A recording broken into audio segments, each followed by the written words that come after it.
the Real Shit Wins movement. Like I said before, none of this is prepared. It's just off the cuff chats with people. So whatever comes out, comes out. And today I've got Dan with me. Me and you met about 5 years ago. 5 years ago today. We were at this week. Yeah, this week. Yeah, it's come up on the memories, hasn't it? It's come up on the memories, yeah. And we were at Landgraf. Yeah. It was like a ski training week we were doing, weren't we? Yeah, it was. Yeah. Yeah, and I remember meeting you, and you just opening up and just telling me everything straight. We were very much in the same boat, completely different stories. And I remember you just opening up and just saying everything to me. So that's why I thought, okay, let's get this guy on. Yeah, Tyson has got involved, by the way. So I mean, the thing about that and the openness of where we were at that time is, you know, we were all there with fighting our own issues and our own problems at that time. You know, we had, you know, people that were, you know, paraplegic from the weight, you know, from the chest down. Obviously, you were there. We had blind veterans.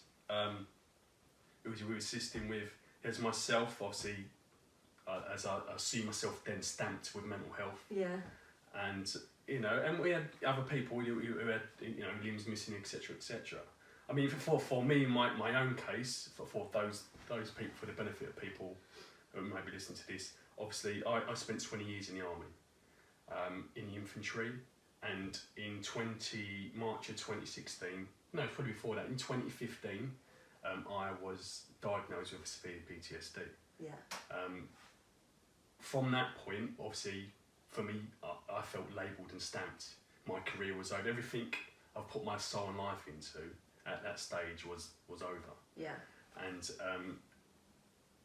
I was lost. You know, it was just one of those things. And for me, everything from my mental health. And obviously, people suffer with mental health and have, you know, whether it's genetic or you know, it's brought on by traumas. For me, all mine was caused from traumas, from mass traumas. Probably an exposure of about 10 years of conflict. Yeah. Can we go back and did you talk through that? Like Yes. So I mean, exactly so for me, I you know, I'm 41 this month. I look 28. Thank you very much. For me, it was, I joined the army at 16 and 9 weeks. So late 96, early 97, I joined the army. Yeah.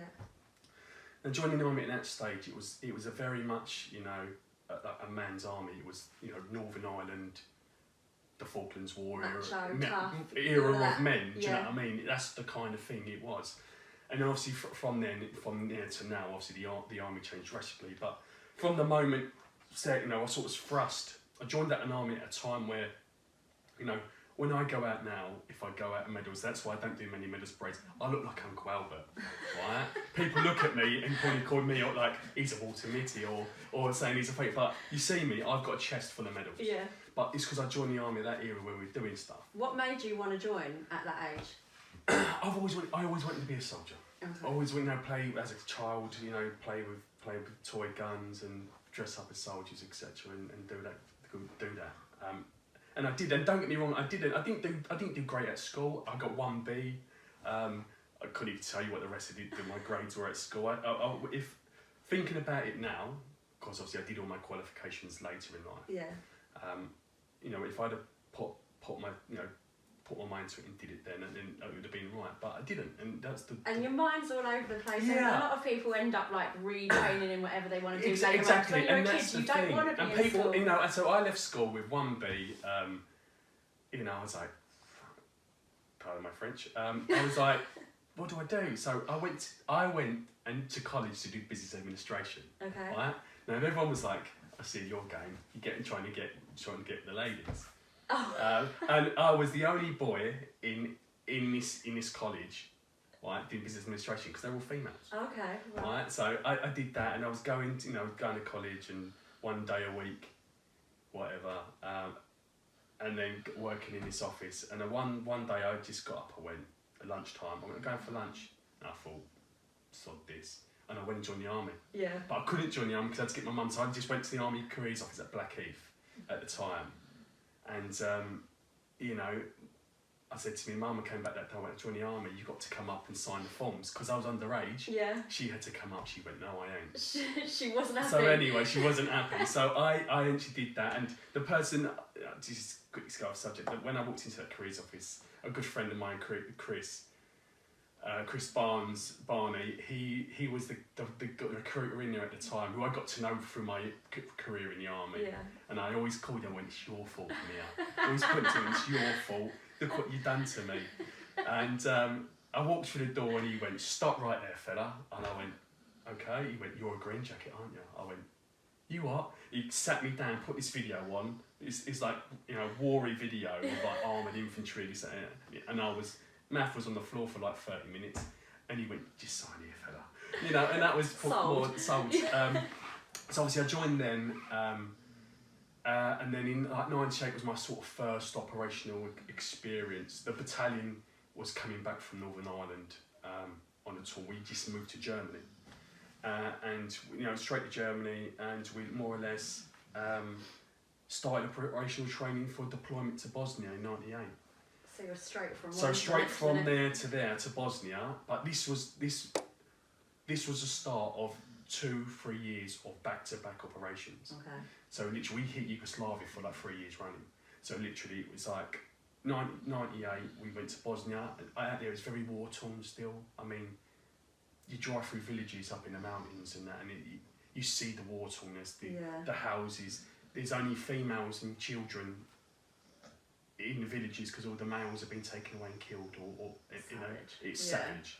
You know, so I experienced a lot of that out there, and then got back from that tour and literally was fast-forward for obviously the invasion of Kosovo, which was 99-2000.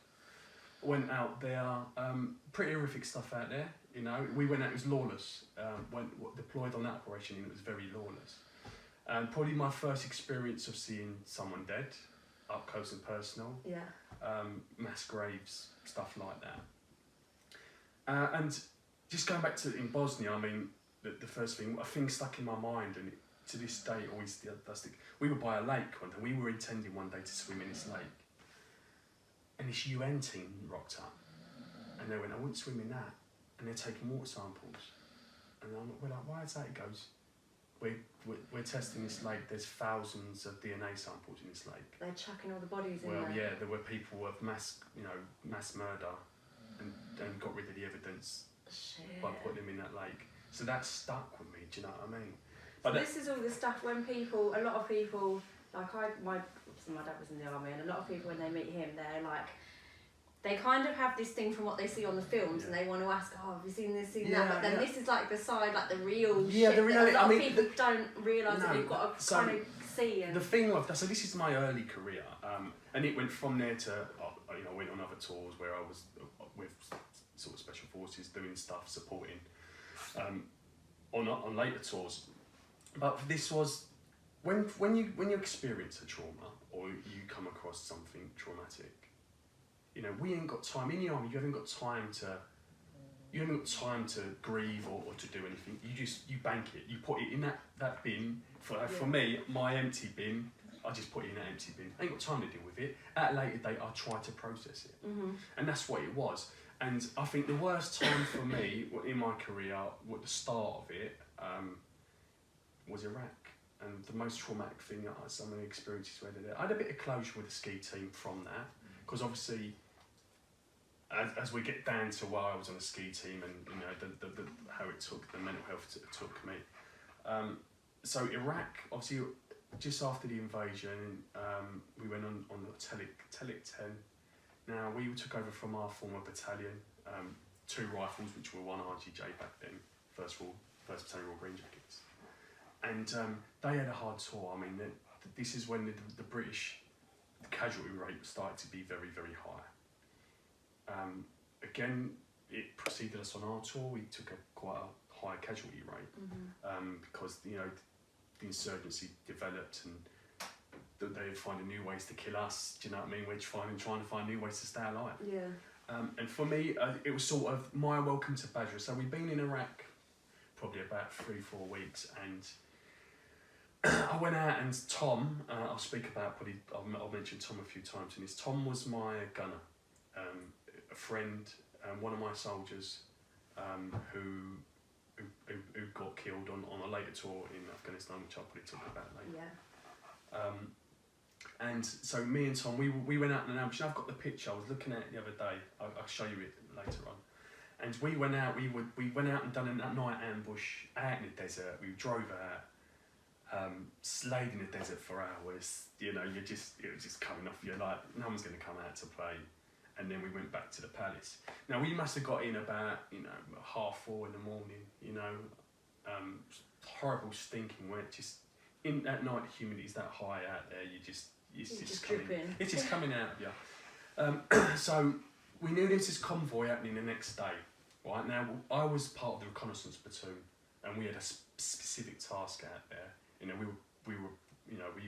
we did certain things. Yeah.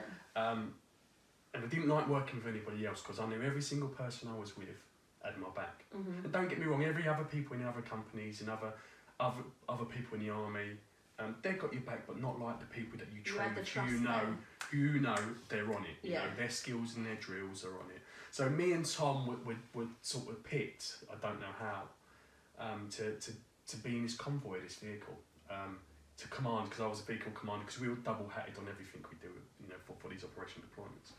Tom drove, I was a commander, stood behind him in his vehicle with a bulldog on the gun. And the plan was to go to a place called the PJCC in the centre of Basra. Now, Iraq, for me, was horrendous, because it felt like you were fighting a city, right?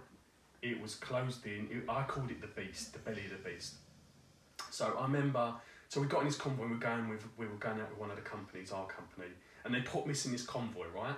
Now, what they didn't tell me at this stage, right, is so this is like a 20 vehicle convoy of armoured vehicles, fuel tankers, this, that and the other. And we were going there to make it look like a routine patrol to the PJOC. What I didn't know is I was the package, right? So in my vehicle, and I'll speak about this later on, is one of the 4-star generals who came skiing with us. Okay. And I had a bit of closure from this tour on the ski team. Okay. So literally they put the two most high-ranking British Army generals in charge of British forces in Iraq in the back of my vehicle, right?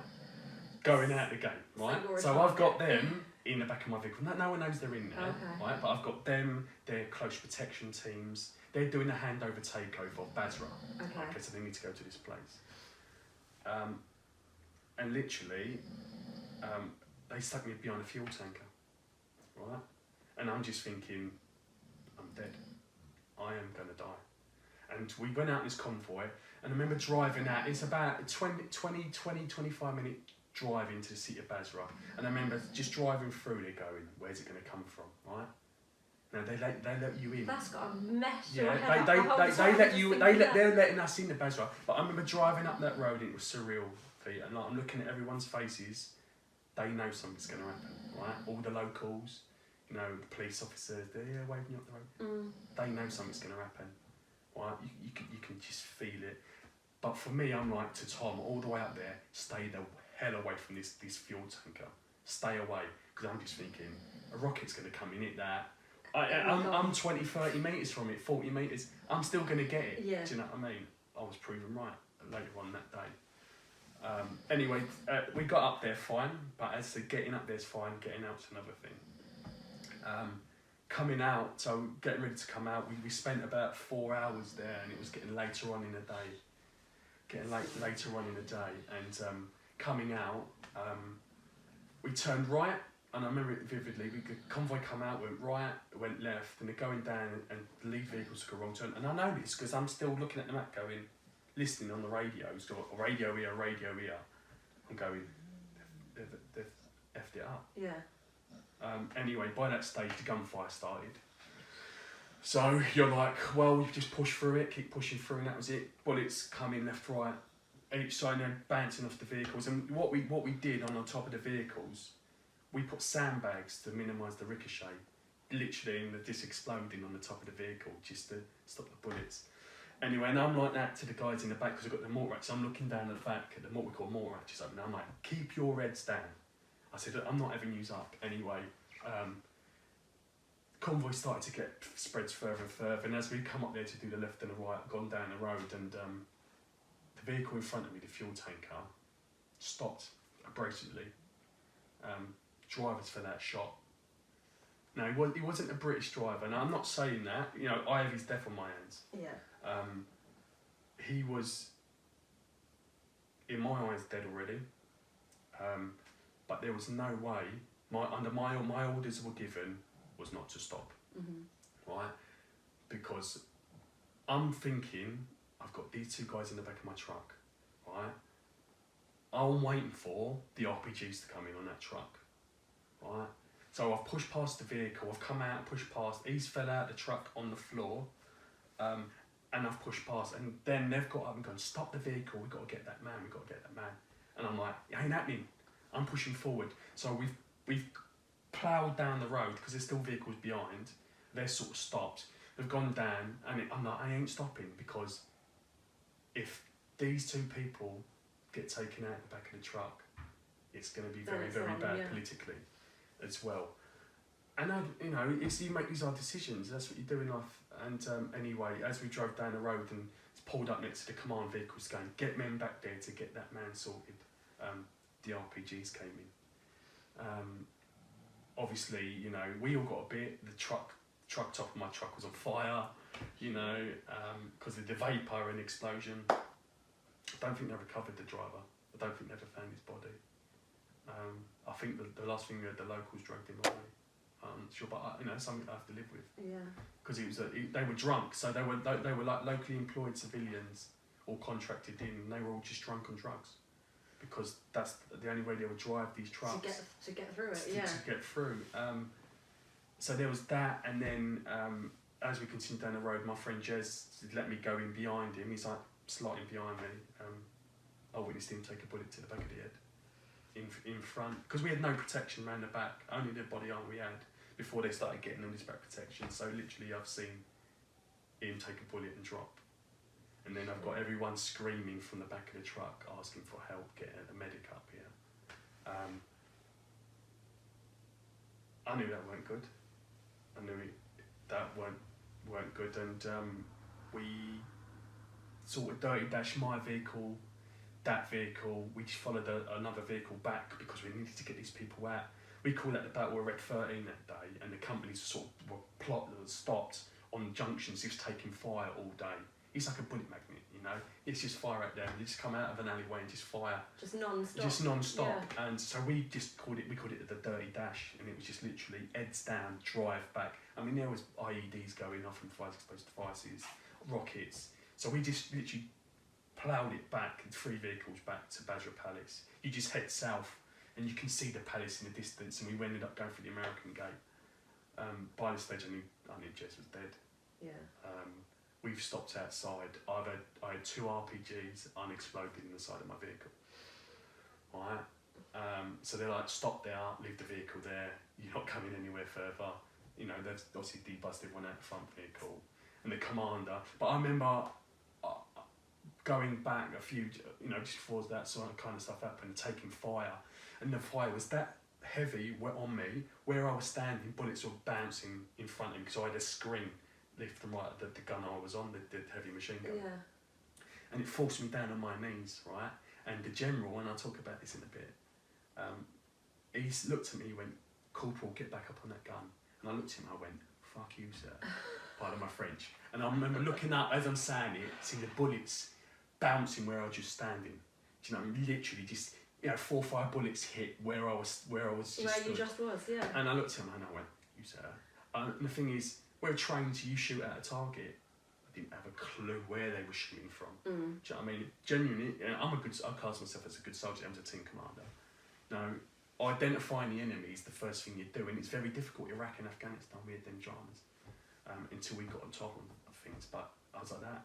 I can't just shoot at people. Why not? Don't kill civilians. Yeah. Or I identify a target. And do that and go on. So that was my first kind of thing.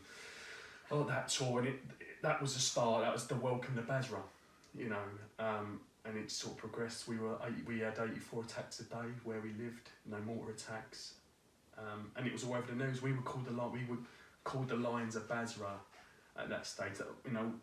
During that tour, my son was born as well, so I had that in the back of my mind. Yeah. We come back from that tour, and it was then get ready for you know, other tours of Afghanistan, etc. And for me, Afghanistan was much simpler.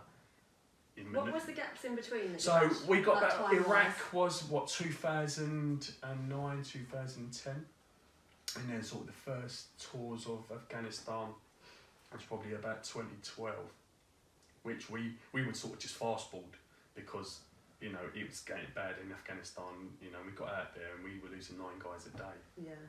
Do you know what I mean?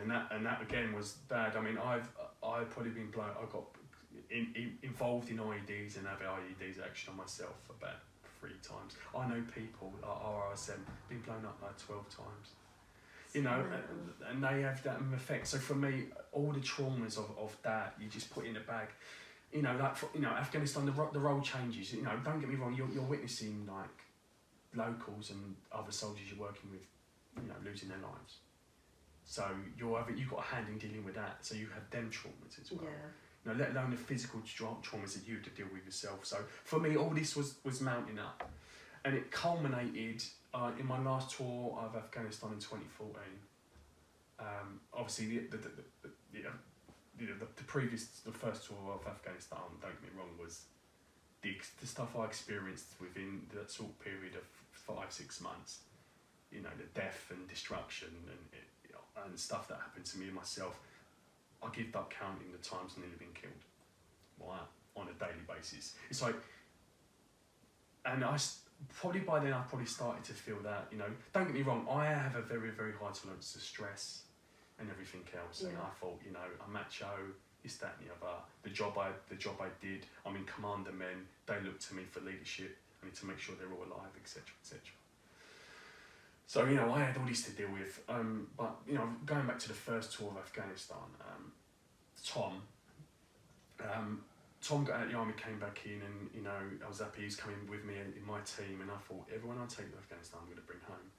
But unfortunately, due to circumstances, we went on leave prior to going around that tour, and he got an altercation, had his skull fractured, so he couldn't deploy. So he deployed after that tour, and where fatally he was killed.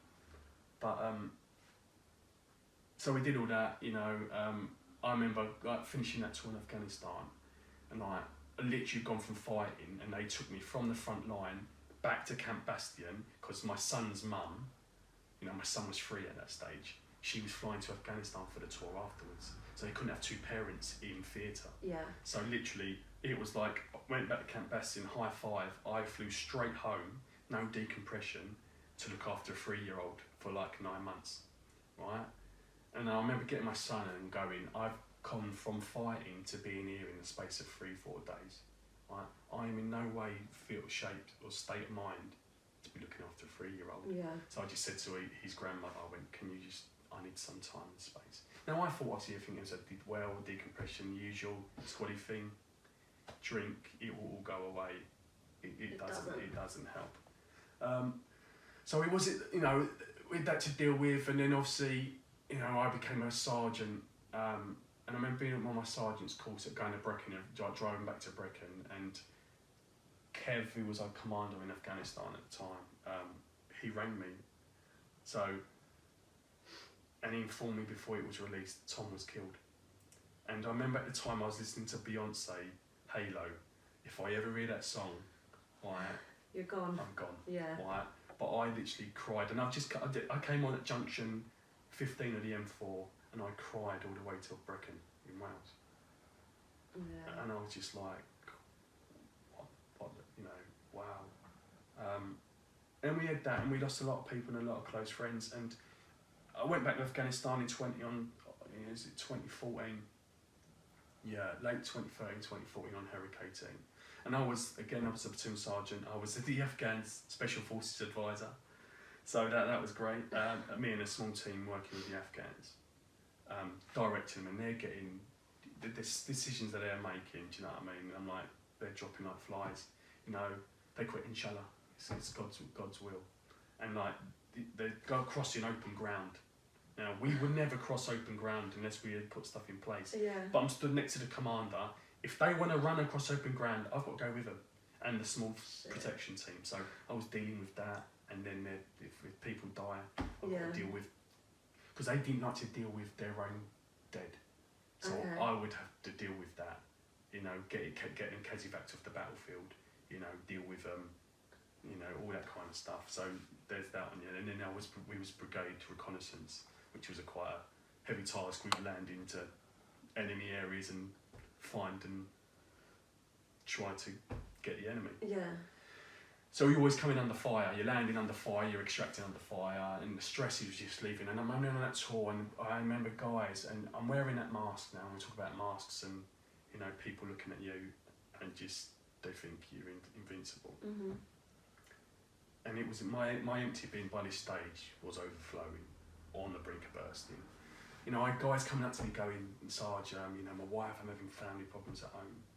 Now, by this stage, my career, probably from about Iraq, Afghanistan, the first Afghanistan, all my relationship, it was detrimental. It finished on the first sort of tour of Afghanistan with my son's mum, and this was probably the early stages of mental health coming in. Yeah. You know, I had no empathy, I had no relationship.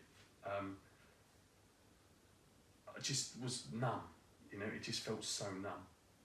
And then, you know, obviously I got with another partner after the end of the first Afghanistan, and we had a great relationship, and we spoke, and obviously since then, and I've apologised to her, and we're still quite good friends. Yeah.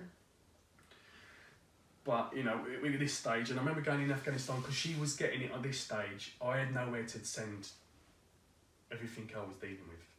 It was all going down the phone to her, so she was like the punch bag. And you end up doing that, don't and you? you do, you know. And like, I'm wearing this mask, everyone's thinking everything's fine, not a drama. And I remember it got to the point where, you know, I probably got no relationship with her at home. I've destroyed the relationship I had. And I went to the med centre, and I walked in, and they knew straight away. And I said, you know, I need to see something about my nose or whatever. It's made some stuff up to say I need to go to the med centre. And I sat in there, and you know, the hardest thing is for men, we think we're hard, we just can't deal with it. It's, no, we just bury it, we keep going. If there's a problem, you seek help. Yeah. You know, and I went, and he knew exactly why I was there, and he could see, he went, hold on fella. And they went out, come in, a mental health nurse come in.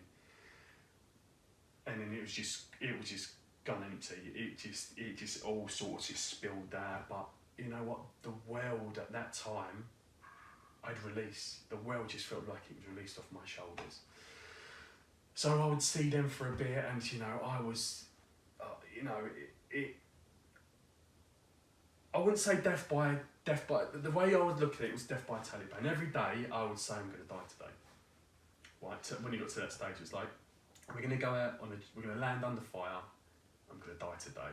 And then when you have to get back in and think I'm not going to die, I would build myself up again, saying I'm going to die tomorrow. Yeah. Do you know what I mean? And that you know, it was just. The stress level. Yeah, it was crazy. If you feel like you're used to it by that point, it's not a normal level. I got Kazivac from Afghanistan. Not many people knew. They made a thing up. It was to the end of our tour anyway. But I was like, I'm not going to put people's lives in jeopardy. Now, I would never put people's lives in jeopardy because I had a responsibility, and everyone I said I was going to bring home, I would bring home. So I was like, listen, you know, they got me off the battlefield and they sent me home on an Aeromed flight. Now, because the relationship was that bad with my partner, she didn't even come to meet me at the airport. My dad drove, who's disabled, to pick me up. He had to sign from me from a nurse at the airport. I weren't well, and you know, this is the stage where it's just, you know, I wasn't. This is like pre-diagnosis. Yeah. So anyway, after that tour, then they sent me to the mental health unit at Woolwich Army Barracks because it's close to my parents. Obviously, by that stage, my relationship, one partner, you know, was still on and off. It's going away, but it wasn't going to last. And they had it down as relationship issues. You know, it's relationship issues, like this, that, and the other. The underlying facts that it wasn't. Yeah. You know, it isn't relationship issues. There's a problem why that was. Where it's all come about where it's from. come about from. And it got to the point that, you know, I did go and see. So basically, what happened was I was on meds. They put me on meds, and they put me on a lot of meds, and it was strong meds, and it made me elevated. Do you know I was what going to say, how did you find that? Because I know No. when they put me on meds, I wouldn't deal with it No, well it at didn't. So I obviously, you know, the weight issues come. Obviously, what I was feeling. So I'd like hypervigilance. You know, I would bad OCD. You know, I was always looking for the next threat. Funny enough, you know, people can get into debt with mental health because people. I had my bank card taken off me because I was buying stuff, kept buying stuff. You get obsessive with things, and I was buying my partner stuff, and obviously people identified this and went, no, stop that. But it manifested in so many different ways. You know, my emotional numbness, you know, just, you know, I was living on about 2 hours sleep a night. Yeah. You know, and I was. That's gonna fuck you. Yeah, and I had all these meds, but these meds they put me on like, I think 150 milligrams or 200 milligrams or something. I can't remember what it was, and it made me elevated. So basically, what it was, one day because I was at home, so I was taken out, just to backtrack sort of kind of thing. I was taken out of frontline service and put in a recovery unit in London, St James's Barracks. Funny enough, I had Prince Harry come and be my boss for a bit. So they put me in this recovery unit, and it's just there for soldiers that are either going to recover, go back to service, or they're going to be taken out the army. Partner's come home one day and she's found me on the floor in the bathroom, right? She thinks I've had an overdose. So I've obviously been rushed to the nearest hospital, and obviously found at that time it wasn't me taking drugs, like overdosing on drugs. They just really made me elevated and out of it. It's the effects of it's what the they effects put you on. of those drugs that I was on at the time, and obviously. You know, again, it just sort of destroyed me because I was put on suicide watch for like a week. You know, and I had a nurse come in. They changed my meds, and I had a nurse come in every day to give me a tablet, sitting there and watching me swallow it. You know, showing my tongue. You know, and I was a proud leader, and I'm experiencing this. And you feel like you're dealing with a weakness anyway, and then when you get put onto that, then you just think, I haven't been able to deal with that weakness. After that, I got changed. I was given a different doctor, and he was the most campiest, greatest doctor I've ever experienced. I think he's Israeli, and he was fantastic. And he diagnosed me within an hour. Not even that. He's like that. Who's giving you this misdiagnosis? And he was absolutely fantastic. And I just had an understanding anyway. I started therapy, and then it took a while. It took ages to get on, therapy. As you know, everyone's suffering with the backlog of mental health. So there was all this, you could be waiting some time. Anyway, by this stage, I was coming up for a medical board, and that was going to decide the fate of what's going to happen, right? By this stage, my partner has obviously sent me back to my mum. She rang my mum to say he's been sent home, expecting. That was it. Yeah. That was it done. The marriage is all over. The planned marriage, etc. is all done. All done. Dusty. Literally, we just had to turn up. That was all over with. So I had that to deal with, and then I remember going to my medical board, and my PRO at the time, Major Stevens, was like, and then my doctor was there before we went into this board of officers that you sit there and you tell about how you're feeling and what their diagnosis is, this, that, and they decide what happens with you. And he goes, where's your partner? And I could see Paul going, like, shaking his head, and they don't mention it, and he's like, oh, she left me, and he went, oh, better way, he was gonna fail anyway. But he was being genuine, and it's genuine, and he was just straight down the line as it was, and that's how I appreciate it. And they were like, oh my God, did he just say that? He went, it was gonna not last anyway, because of what was going through, etc. But when I look at that, and obviously I had that diagnosis, I can see looking back why my relationships failed. The relationship with my son's mum. It's always easier looking when you're outside of the bubble. Yes, when you're in it, you and that's see it. So so then I was on this journey of, I had a diagnosis. I was starting therapy, and it was EDMR, CBT, And I tried everything, you know, I tried, you know, Reiki, all these other things. I remember paying nearly £200 and for practitioners that may be listening, I don't know, someone does something with their hands. I laid on this table and they run their hands over me. And no, nothing, no. But then my partner at that stage, this before we split up, she had that done, and then she's like, oh yeah, it connected to something that happened to me when I was in my mother's womb. And I was like, really? You got that from that? Because I didn't get anything. Best £200 I've ever spent. And I'm not saying that for certain things, but you know, I'm open to everything. Yeah. And I wanted to do everything. I wanted to read, I wanted to understand. But I was in a bad way. I couldn't get on public transport. I couldn't go to shops. You know, I was like closed in from the world. And obviously, but then thrusted back at my mum. So medical board happened. My career was over. So I was going to then transition from this unit 2 years to City Street. Mm-hmm. Once I was at a level in my therapy where I could crack on with the world.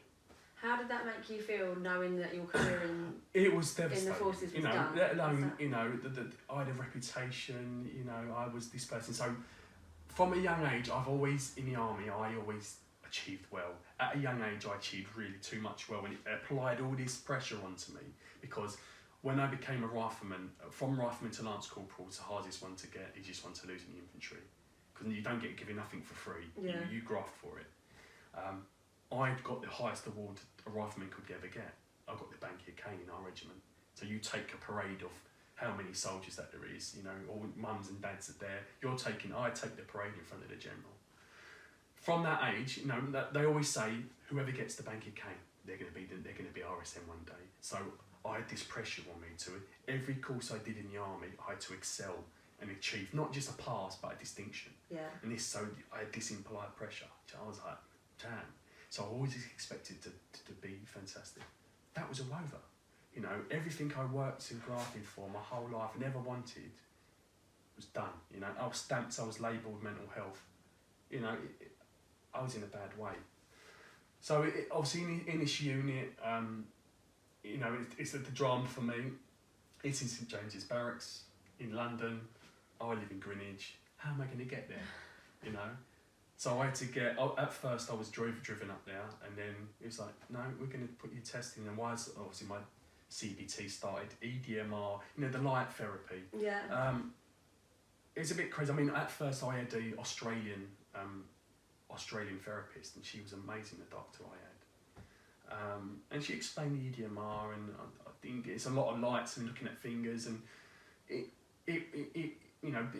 works better with some people it doesn't.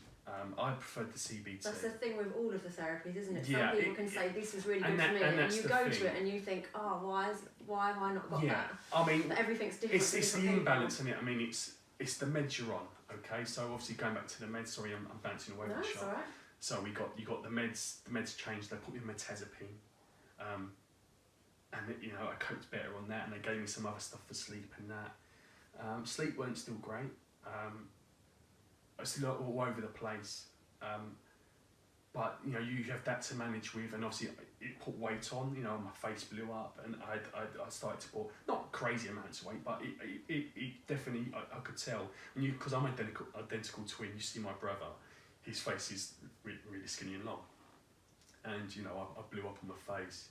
But you could see the pictures of when I came back from Afghanistan. I didn't look well. You could see the weight I lost. You can see it You just look at the picture and you know I'm not well. So we had all this to deal with on a CBT. So I started the CBT and that, and she ripped the trauma out of me. That's the best way I can describe it. It weren't pleasant.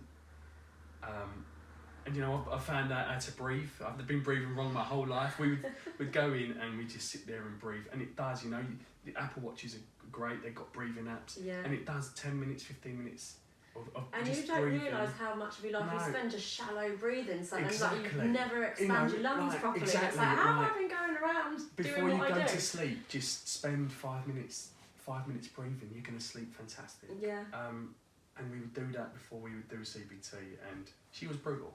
I'll give it. She was brutal. She ripped it out of me. You know, there weren't a stone unturned. We went into detail and on everything, and we went back And we repeated it, and we kept going back. But while she's doing that, she's unlocking other stuff I've forgotten happened. Yeah. Because it's just been put in that bin. So it was all that layer of the bin that was overflowing. She was just peeling off the layers, and it's all coming out, you know. And I was like. And that's the thing, it has to come out though, doesn't it? Like, you do this thing, I'll deal with it later, and think, oh, it'll be a little bit easier when I go back to it, but it's not. You have to you have to go through everything as it was, because otherwise it doesn't go nowhere. No, it stays there. That's right, and you know, and that's what is going. So I'm in this unit, I started CBT, the realisations, no, I'm stamped mental health, and that was just me, you know, it's not, don't get me wrong, it's not, mental health doesn't define who you are and define how your life is going to be, okay? Yeah. Now, I read this really good book on anger and anger and mental health and irritability, and it's like, they call it like, not like we call it in the army the OODA loop, and it just goes round and goes round, but it's like, you know, you get a feeling, and you know it's going to come, and you know it's really going to affect you, but you embrace it, you roll with it, you take it all that way round, and then what she would say to me is just stop and go, why are you thinking? Why is that making you feel like that? And then just the thinking process of going, why am I feeling like that, takes you out of feeling that in that moment. Yeah. And you use a bit of logic to sort of tear it apart, analyse it to go, this is why I'm feeling like this. Yeah. And let's sort that. You know, and it was that kind of thing. So I had this 2 years, you know, of in there going, I don't know what I'm going to do, what I'm not going to get a job because I'm labelled mental health, this, you know, and what do you do? You keep using that word, stamped with mental health, yes. So that to you at the time yeah. was and how that was you my felt. label. You felt like everyone just sees that. Exactly, yeah. And you know, and it was like, okay, and by this stage, I was sent away with other wounded soldiers, we went skiing, and sort of that was the start of where we came to me. Yeah. On the ski team. So I used was in this unit, I used my 2 years as well to help me enable, because obviously I've been ripped out of a team and I've been taken away from something I've spent institutionalised to be a part of, to be proud to be a part with, that bondiness of being with a team. You know yourself, you've talked about before, you know, you brought up in a military environment. Yeah. You know, the humour, the black humour of how we all get on, you know. It's just a big family, isn't it? And that's it. And so they sent me skiing, and from that they went, well, do you want to join a ski team? And it was for like wounded, injured servicemen, like serving in veteran. I was like, I'll give it a go. And I went, you know, and that was the start. And I found something that I could focus and use my energy to help me side by side with my recovery. I use skiing with therapy to drive me forward, because it gave me focus, being back in that team environment, because no matter, we're all different ages, as you know, you've seen it firsthand.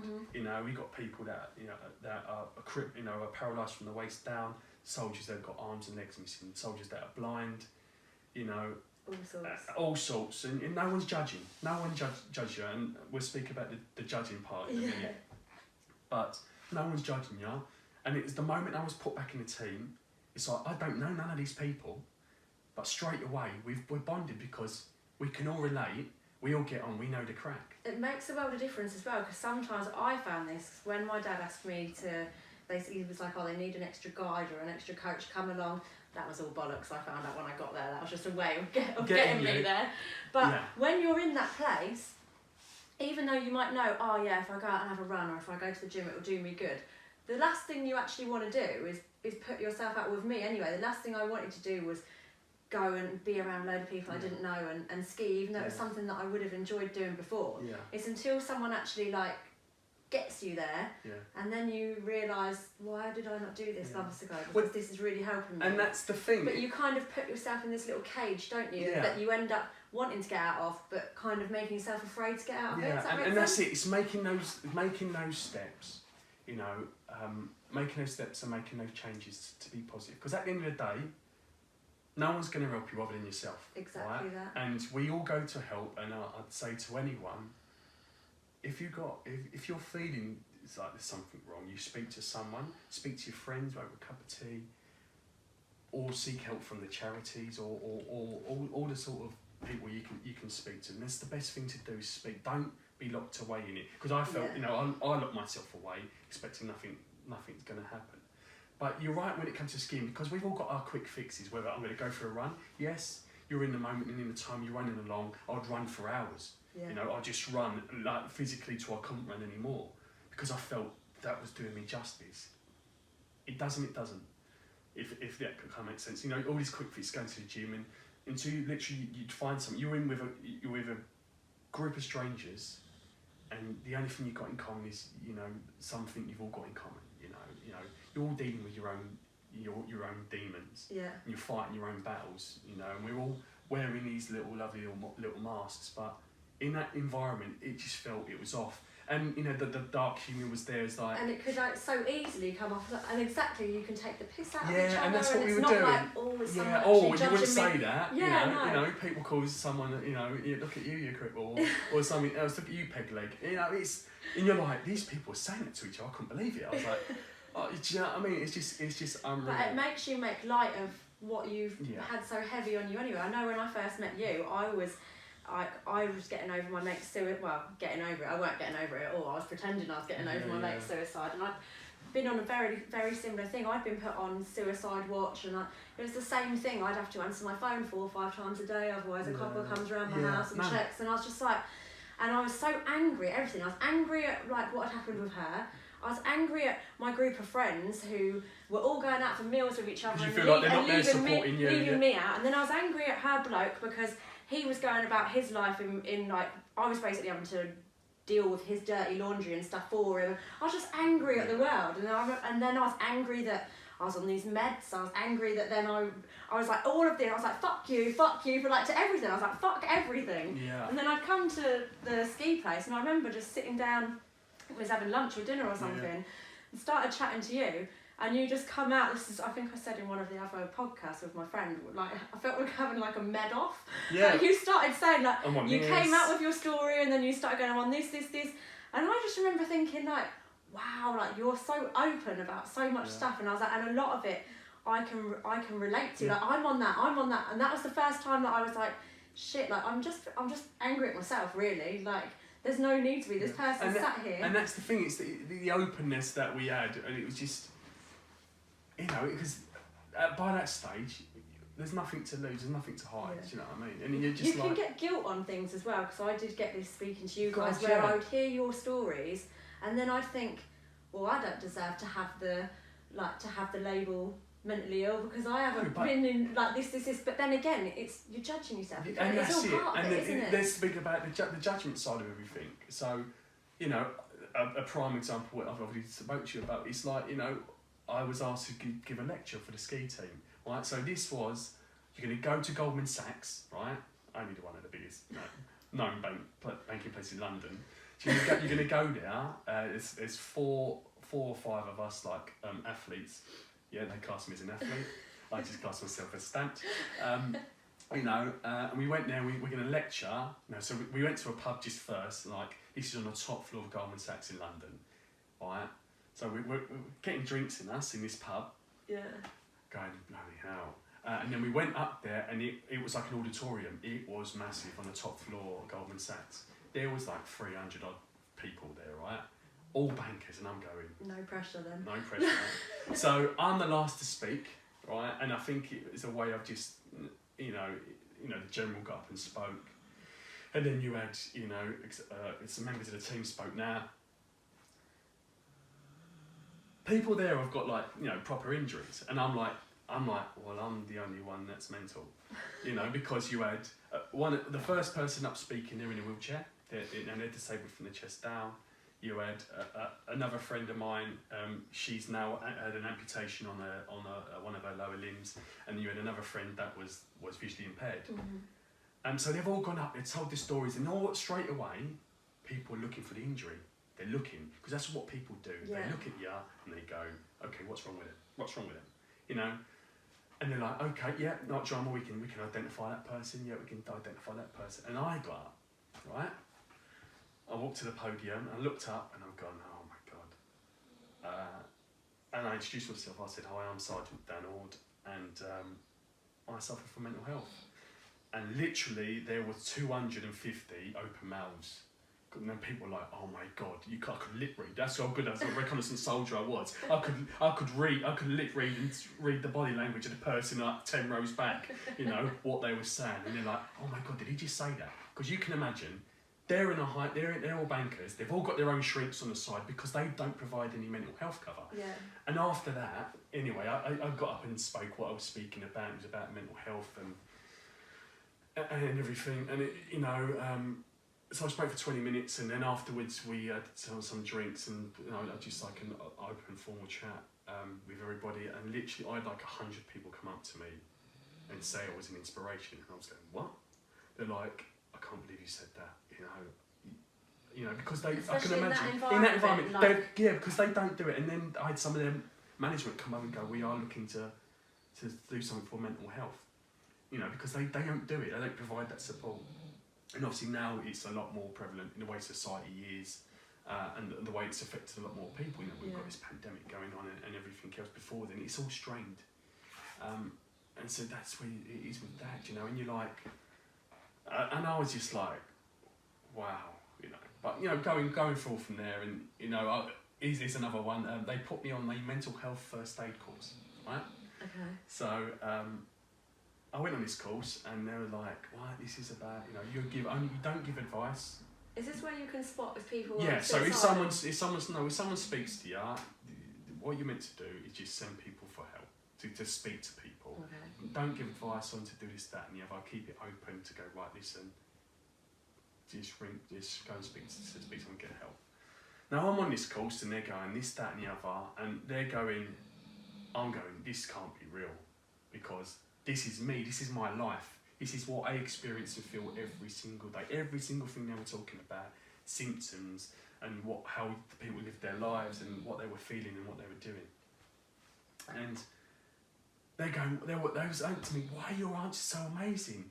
How do you know so much? I was like, so I live it. because I live it every single day, because I suffer with mental health. You know, because I was bad. I mean, all my closest friends didn't really know. They didn't. Because I hid it and wore that mask. To a lot of people, it is a shock though. Like when I spoke, I keep mentioning on one of my friends' podcasts, I spoke on there, and the amount of messages that I got, first of all, of people that I don't know at all, and I was just like, wow, like that impacted them. But then also loads of people that knew me, and they're like, oh, I never would have known that from you, because I'm always the loudest one at the party, or I'm always I'm the confident one, or I can handle myself, and it's like, but that don't mean anything. No, because they visually look at you first of all and go, wow, you look fantastic, you know, you're doing well, but what they don't see is, you know, under that mask, you know, what your person is inside. Yeah. And now I think, you know, with everything, you know, people just need to take like 5-10 minutes just to understand what people could be, you know, could be feeling. It's like that instance where you go to a supermarket, right? You park in the disabled bay, and two people get out. And I've had this with my friend John, who I work with. He's got one leg, right? Get out, park in the disabled bay, get out, walk off. People go, look at them two, park in the disabled bay. They don't know, because they're looking for an injury. Yeah. And then we had someone like gob off, should I say, and he just lifts his leg up and pulls his leg back to show him he's got one leg. And they're like, oh my God, do you know what I mean? That's a clear example of people just look for the visual aspects. Mm-hmm. People don't know what people are dealing with when they're fighting with. And you know, that's, and in a way, you know, that's one thing of people, the understanding, getting the awareness out to people to go, right, you know, there's that people can suffer from mental health from all different types of things, whether it's pregnancy, whether anything's happened or they've experienced something, you know, anything could bring on something. Yeah. You know, we had a thing last year, like a good friend of mine, he committed suicide, you know, and we told, and that was a shock because there was no signs, you know, no signs, and he committed suicide. We went to his funeral just before Christmas. And it's out of the blue, and the thing is, obviously, we're on these social media websites. A lot of soldiers now have joined, soldiers that are still serving have got out to join these websites to keep in touch and, you know, keep it real. If you're up and down, whether you're north, south, east or west in the country, we're going for a brew, who wants to come out and have a brew? Yeah. To do that because there's been a large instance of suicides, do you know? And it's it's not one of them things. It's just, the way it affects people and the everlasting effect of it. I think as well with suicide, some people think, oh, that's like a weak thing to do. I personally think if you've got to that point where you're taking your own life because you've had to think about it and go through with it, you've held in whatever you're battling with for so long that's probably one of the hard, it's a hard place for you to be in to realise that it's not just, oh well, we thought everything was alright. Like clearly things were really done shit and the thing is, be in that place. But the thing is, people, and you think as a friend, you're like, why didn't I pick these signs up?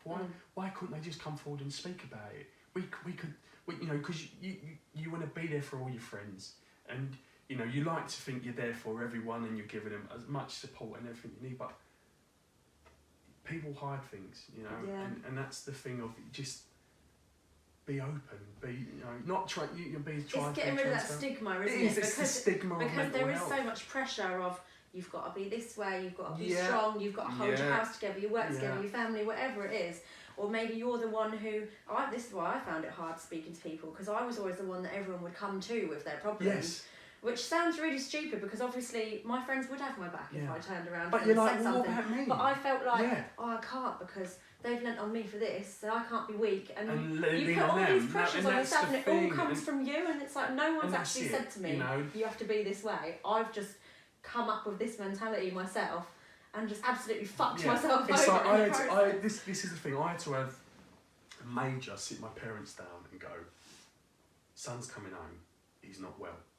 They didn't get it. They didn't get it at first. They're like, I had to get someone to come home to explain to my mum and dad what's going on with me and how I'm experiencing. Because my dad's like, you're all right, son, don't worry, we'll go for a beer. But when you're broken and in pieces, do you know what I mean? It takes a lot to rebuild. Yeah. It's like, the closest friends, only a few people really actually knew whilst I was still in work. Literally 1 minute I'm there, the next moment I'm taken out of work, I'm gone, disappeared. And that's the thing in the army, you're there, you're this person, you're in this role, you're in the role everyone wants to be, the person everyone wants to be like.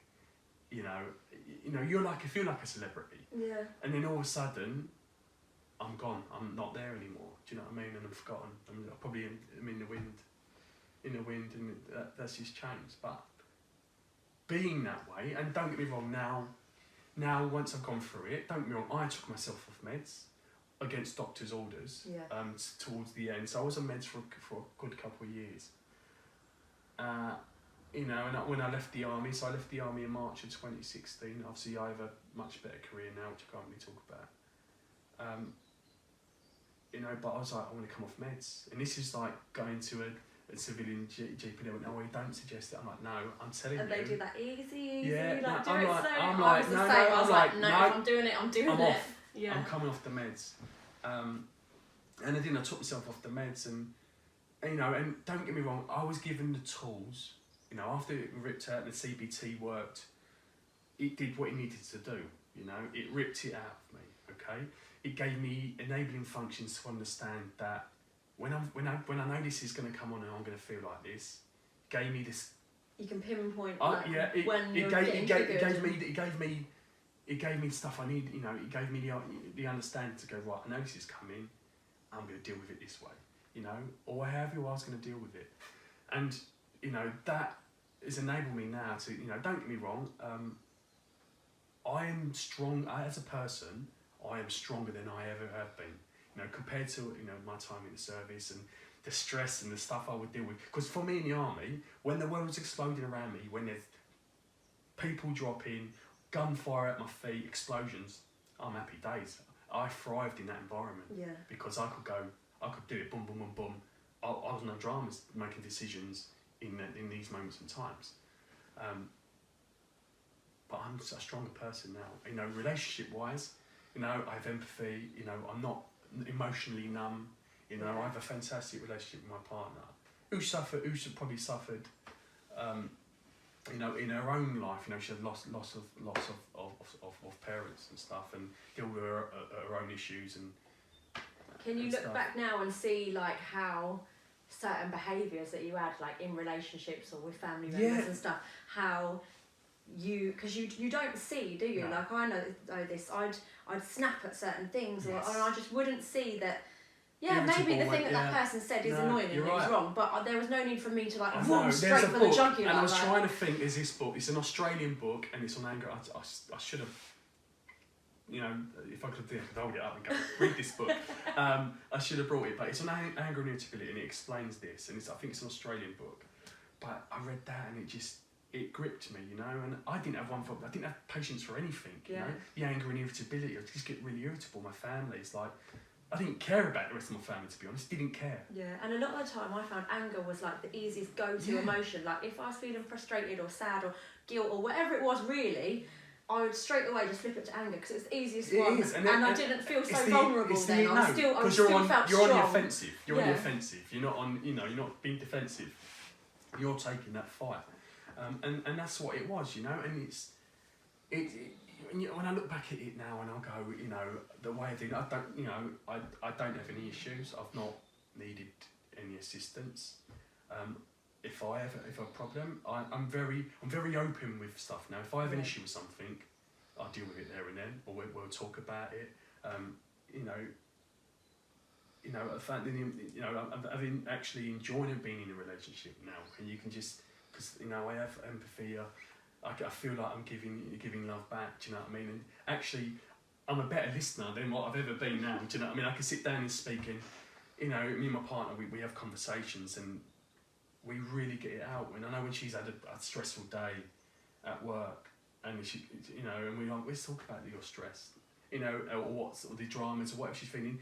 We rip it out of each other. And you don't mind doing that. No, we don't mind doing before it. Before it'd be a bit like this. Healthy body, healthy mind, and do a lot of walking and stuff that, can do, whatever's going to make you, relax. Because you mentioned your son earlier, so obviously everything that you've learnt now, how does that make you feel towards, like, watching how your son's growing up? Because obviously his like it's a different generation now, isn't it? So with me, obviously, I was taking out my son's life at 3. No, believe it or not, he's 13. So I do look 28. He's 13 next week, and he suffers. What we didn't know, my son's like slightly autistic. Okay. And I obviously didn't know, and I sort of blamed myself at first. Was it my fault because being ripped away and the upbringing that he had? I tried to make there be not too much of a devastation, but obviously I was taken out of his life at 3 years of age, because of mental health. Yeah. Don't get me wrong, I was never aggressive or violent, but it does affect me. In like sometimes I thought, did I love him? Did I do this, that, and the other? And it's like now realising, as I get older, what was then isn't now, and now I can make it, more special and give the affection and love I don't, because I'm not there. Yeah. I make even more special now. But you're right. It is difficult. I mean, I only have my boy. In his own mind, he's doing all right. He's very clever, very intuitive. Wants to be a YouTuber. I'm like, yeah, you can. I'll sit back. You don't want to be a YouTuber. If you can make the money, then happy days. But it's not about money. It's about what makes you happy. Yeah. But yeah, it's great. We talk about stuff, and with him, and what from my experiences and stuff. I'll be happy and supporting for whatever he wants to do. But when it comes to talking about stuff, we sit down and talk about it. Because again, he had a problem. Because we didn't know when he was before he was diagnosed with his emotionals and behaviour. Yeah. And then they go, he's just a naughty child. Well, he's not. There's something wrong. My son's not naughty like that. And that usually takes a while to diagnose autism, doesn't it? Because there's so many different just when I start mental health, they say a 10-year aspect. It could take 10 years for trauma that you've experienced in soldiers now. But it could be, in many things, it could take 10 years before it comes out. Yeah. And what we're seeing now, looking at statistics and looking at the way it is now, that's the case. So a lot of people that experienced stuff 10 years ago, I know that soldiers that have got out years ago, before we sort of had all these big conflicts, and they're experiencing stuff now which you wouldn't believe. You know, there was a period of time where it weren't busy Help for Heroes and all the other good charities. You know, British Legion and everywhere else was you know, at capacity, and now it's you know it's getting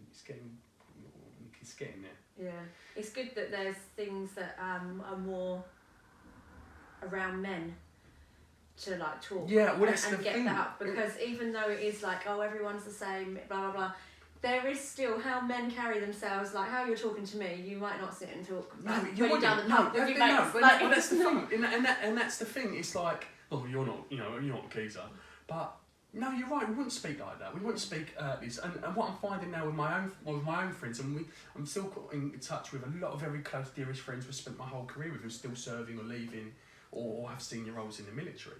You know, we can sit around and talk about these things now. You know, because we have an understanding. You know, and it's like, you're right. You won't get you know. And the thing is, I say to anyone that's listening out there, you're right. You're not going to. Not many men come forward with their issues. Yeah. And they will never will. Yeah, and they'll put it down to something else, and they go, no, it's not that, and it'll be brushed off, and they just get on and deal with it. And, you know, things won't flourish, their relationships will end, or you know, for instance, things could happen, you know, just talk about it. That's all you got to do. You got to be open to yourself and be true to yourself. And if there's something that is you have an issue with, you got to. The first thing you can do is, you know, just be invite. If you see someone that's having an issue, just sit down and have a cup of tea and just talk about it. Yeah. You know, and talk about them, and you know, walk the dogs and give them the attention that they need.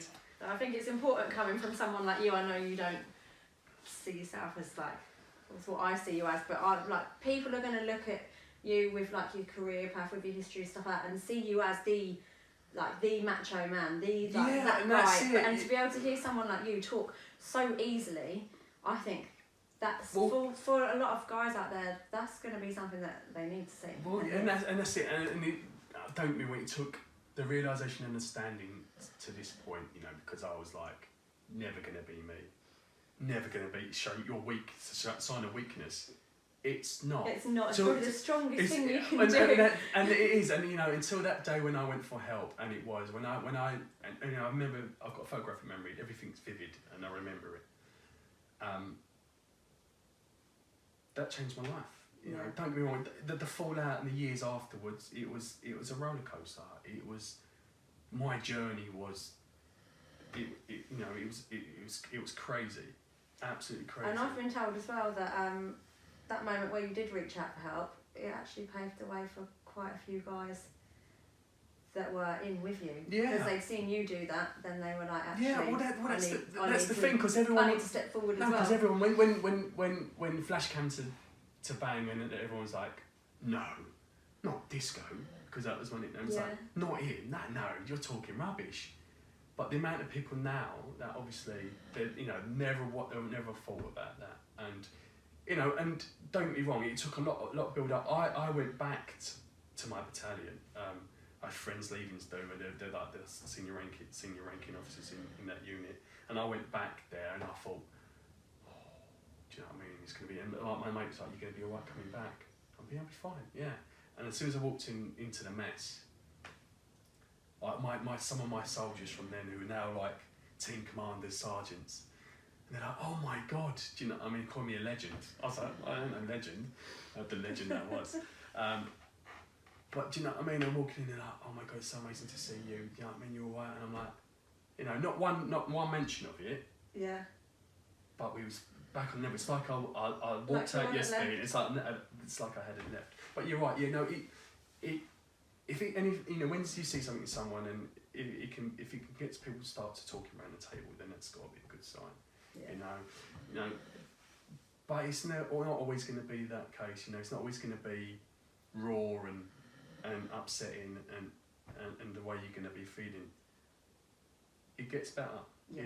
And as I said, mental health doesn't define who you are. No, not at all. Because you think you're stamped or you're labelled, like I did for many years feel that way. When I look back at that, in a way I'm happy with saying that because it didn't define me, but it made me who I am now. Yeah. And now, I'm happy with the person, more than happy with the person I am. I'm probably a better person than what I was. Yeah, and there's so many people out there who are going to be suffering from mental health in some kind of way. Yeah, in some sort of form or another. Yeah. You know, just.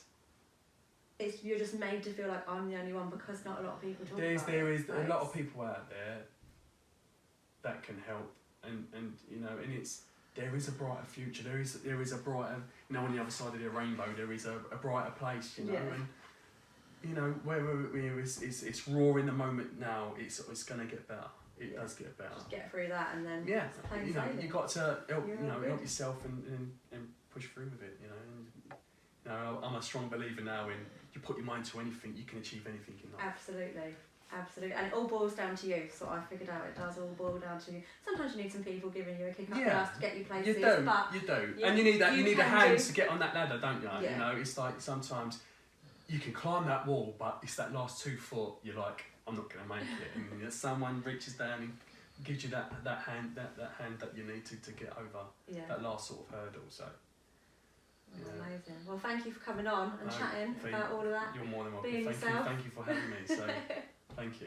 Well, I think that's going to be one of the very few times that you see me almost speechless. But I think that the things that Dan's shared with us there in that chat are just incredible. I will continually look up to him because he was a really an eye-opener for me when I first met him, and I know he don't really like taking these compliments and stuff, but I just think listening to someone like that and everything they've been through, and then hear such raw accounts of the highs, the lows, the befores, the afters, like, wow. So thank you, Dan, thank you so much, and keep doing what you're doing.